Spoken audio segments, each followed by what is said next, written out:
For today's vlog, I'm meeting my friends in Canary Wharf for a girls' day out. I'm taking the train to Stratford Station, and from there, I'll take the Jubilee line to Canary Wharf.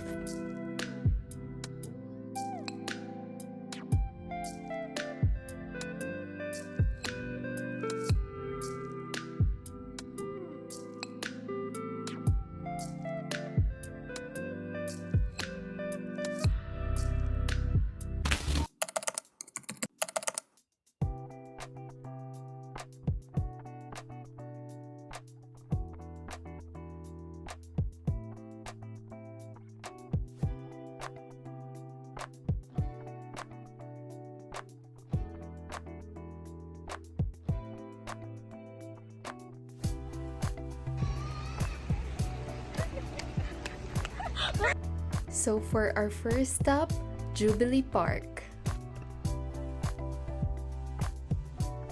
Jubilee Park's environment is absolutely chilling and calming. If you want to zone out from the city stress, you can sit on the grass and soak up the park's peaceful vibes.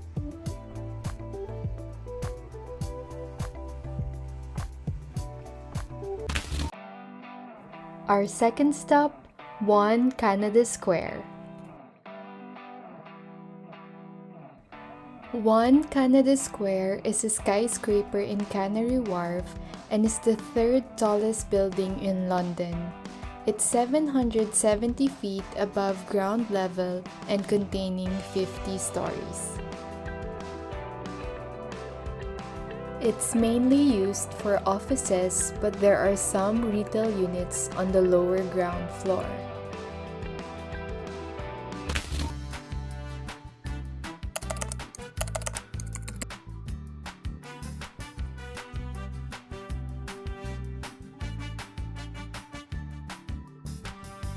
So since my friend is a coffee addict, a visit to the nearest coffee shop is a must. Me, I'm just here for the croissant.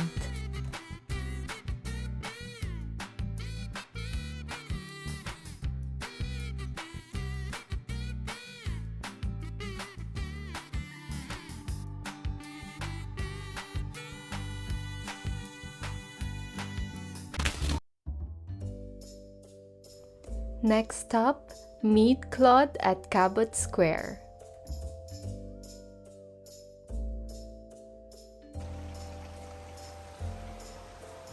Cabot Square is one of Canary Wharf's central squares and features a beautiful fountain.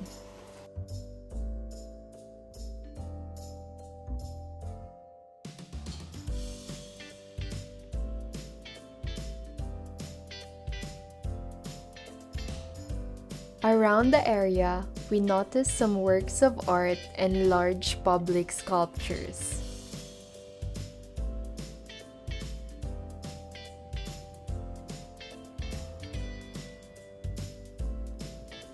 Kakabang shift mo yan, Claude.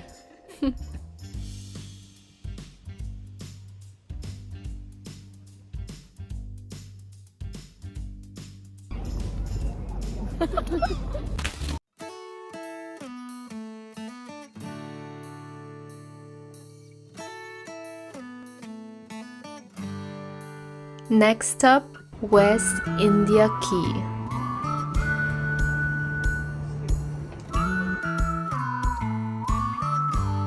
You can book barbecue boats in here while crossing the docklands of Canary Wharf.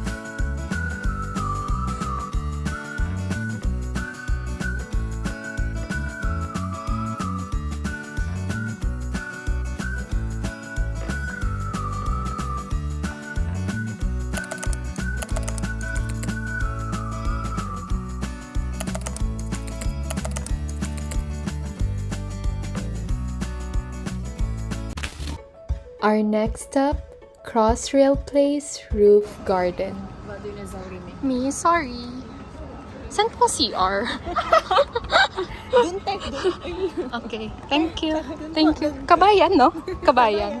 Sige, te.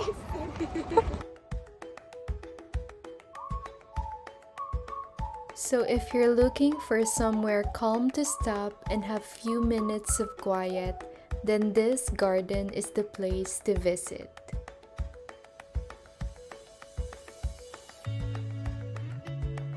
It is a free entrance and they showcase unusual plants across the globe.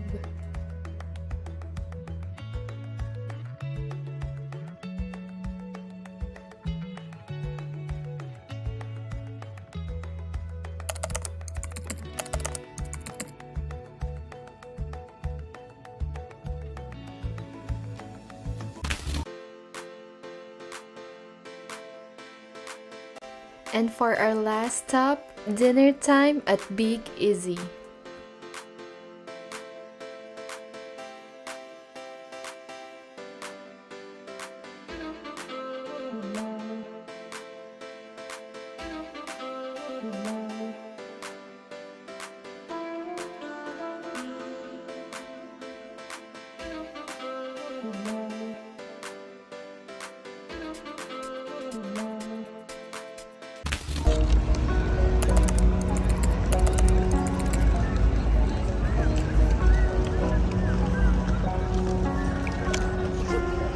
Bye, Claude.